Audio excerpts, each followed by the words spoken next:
ndine makondomusi ndinokechene mahure ndinonyenga zviri zvese saka tiri paNational Dialogue Day wapa wamuri kufungira kuti vangabatani ndevanani kubatana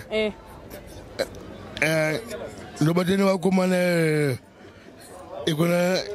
vakomana ikwadhewa inini kadhewa kapera kuimba ndoya kweya mwana wacho ndinotamba dhedherare dewa.